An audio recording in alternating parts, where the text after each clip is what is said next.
इन 5 गुनहगारों की वजह से सीएसके हुई प्लेऑफ से बाहर। महेंद्र सिंह धोनी का सपना रह गया अधूरा। बात करें चेन्नई सुपर किंग्स की तो गुरु वो प्लेऑफ से बाहर हो गए हैं। चेन्नई सुपर किंग्स का दुखद अंत हो चुका है। रॉयल चैलेंजर्स बेंगलोर के खिलाफ जो हार मिली है उनको प्लेऑफ से बाहर कर चुकी है। इस हार के कारण महेंद्र सिंह धोनी का सपना भी अधूरा रह गया है। जो सोच में थे, वो फिराक में थे कि भैया जो आईपीएल फाइनल है एमए चिदंबरम स्टेडियम पर रखा गया है, इससे बढ़िया, इससे सुनहरा मौका उनको नहीं मिलने वाला था कि आईपीएल ट्रॉफी जीता जाए और अपने होम ग्राउंड पर आईपीएल को अलविदा कर दिया जाए। लेकिन ऐसा कुछ भी नहीं हो पाया। जो हिस्ट्री लिखी जा सकती थी वो हिस्ट्री नहीं लिखी गई। चेन्नई सुपर किंग्स का दुखद अंत आईपीएल 2024 से हुआ है और इसके 5 गुनहगार हैं। उसके ऊपर हम चर्चा करने वाले हैं, प्रकाश डालने वाले हैं और गौर फरमाने वाले हैं। लेकिन वीडियो में उन 5 गुनहगारों के ऊपर नजर डालने से पहले आप सभी व्यूअर्स से यही आग्रह, यही अनुरोध है कि अगर आपको हमारे अपडेट्स पसंद आते हो तो वीडियो को लाइक, चैनल को सब्सक्राइब। हाँ, फेसबुक पेज पे अगर आप वीडियो देख रहे हो तो फेसबुक पेज को भी फॉलो कर लीजिएगा। कमेंट सेक्शन में कमेंट दाग दीजिएगा कि आपके हिसाब से सबसे बड़ा गुनहगार खिलाड़ी कौन है जिसने सीएसके का सफर यहीं पर रोक दिया। अगर हम बात करें सबसे पहले गुनहगार खिलाड़ी की तो वो शार्दुल ठाकुर है।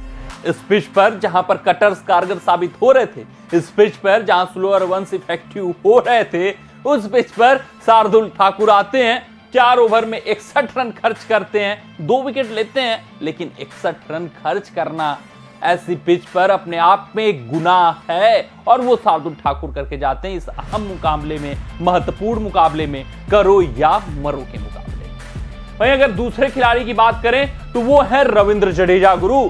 और ये उस वक्त गेंदबाजी कर रहे थे जब ऐसा लग रहा था ये चेपॉक का पिच है, चौथे और 5वें दिन यहां मुकाबला हो रहा है। Faf du Plessis post match conference में कहते हैं कि जब सेंटनर की गेंदें पड़ रही थी, जिस तरीके से वो घूम रही थी, मेरे और विराट कोहली के बीच चर्चा हो रही थी कि किसी तरीके से 140 पहुंच जाए, किसी तरीके से 150 पहुंच जाए, बहुत हो जाएगा।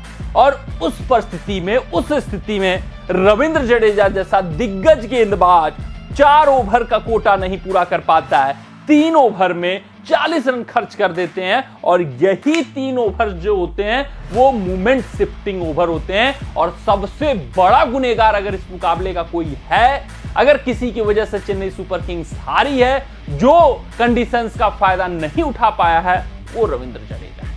बहुत बड़ा गुनाह आज इन्होंने किया है। आज जहां पर इनके खाते में 3 ओवर में 15 रन होकर 4 विकेट होना चाहिए था, पूरी तरीके से आरसीबी को, मिडिल ऑर्डर को इनको तहस नहस कर देना चाहिए था, उस स्थिति में, उस परिस्थिति में, उस कंडीशन में 3 ओवर में 40 रन खर्च करते हैं, 0 विकेट। और मोमेंटम शिफ्ट कहां से होता है? इन्हीं के 3 ओवरों के स्पेल से। वहीं बात करें अगर हम, भैया इस खिलाड़ी के कप्तान है ऋतुराज गायकवाड़। गुना इनका ये नहीं है कि 0 पे 0 हुआ है, 0 रन 1 गेंद पर आउट हुए, ठीक है, बल्ला नहीं चला, कभी हो जाता है, शॉर्ट पिच गेंद पर आउट हो गए। लेकिन सबसे बड़ा गुनाह ये करते हैं कैमरून ग्रीन का कैच छोड़कर, वहां से कैमरून ग्रीन धागा खोलते हैं, वहां से कैमरून ग्रीन बढ़कर चढ़कर बल्लेबाजी करते हैं और एक लॉलीपॉप सा कैच था। और इस तरीके से इस मुकाबले में अगर आप कैच छोड़ेंगे तो आप अपने खिलाड़ियों का मनोबल सोच सकते हैं कहां पर गिर जाएगा। तो ऐसा ही कुछ हुआ। चेन्नई सुपर किंग्स के कप्तान को लीड फ्रॉम द फ्रंट करना चाहिए था। और अगर हम विरोधी कप्तान की बात करें फाफ डु प्लेसिस की, तो आज उनका कप्तानी सटीक रहा है, आज उनकी बल्लेबाजी 1 नंबर की रही है और उससे भी लाजवाब फील्डिंग रही है। काबिले तारीफ आज उन्होंने फील्डिंग भी की है। Lead from the front Faf du Plessis करते हुए दिखे। वहीं गायकवाड़ का कुछ अता पता नहीं था, न बल्ला चला है, न फील्ड पर वो फील्डिंग दिखी है, न कप्तानी में वो काबिलियत दिखा है। 0 रन बनाया 1 गेंदों पर।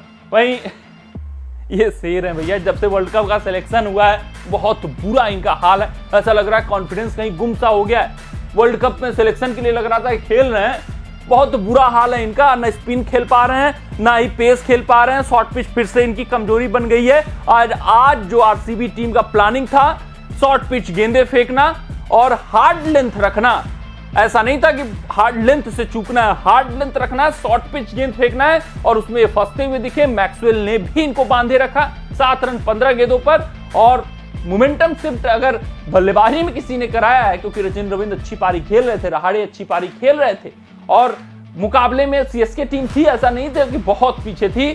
शिवम दुबे की ये घातक पारी जो आई इस पिच पर 15 गेंदों पर 7 रन, इस कारण से मुकाबले में पीछे गई है चेन्नई सुपर किंग्स। उसमें एक जीवन दान भी है। बहुत लॉलीपॉप सा कैच मोहम्मद सिराज छोड़ते हैं। अगर हम पांचवें खिलाड़ी की बात करें तुषार देशपांडे 49 रन देते हैं, 1 विकेट 4 ओवर में। आपको मैंने पहले ही बताया कि कटर्स कारगर साबित हो रहे थे, गेंदें फंस रही थी, रुक रही थी। ऐसा नहीं था कि ये चिन्नास्वामी का पिच रहा हो, यहाँ पर खूब सारे चौके छक्के आप आसानी से अर्जित कर सकते हैं अगर आप हार्ड लेंथ हिट करते, अगर आप अच्छे से भैया एग्जीक्यूट करते अपने कटर्स को, स्लोअर वंस को, तो कारगर आप साबित हो सकते थे। लेकिन तुषार देशपांडे ऐसा कुछ नहीं कर पाए, जिस कारण से वो रनों पर लगाम नहीं लगा पाए। तो ये सीएसके के 5 गुनहगार रहे जिनके कारण चेन्नई सुपर किंग्स से मुकाबला हारी है।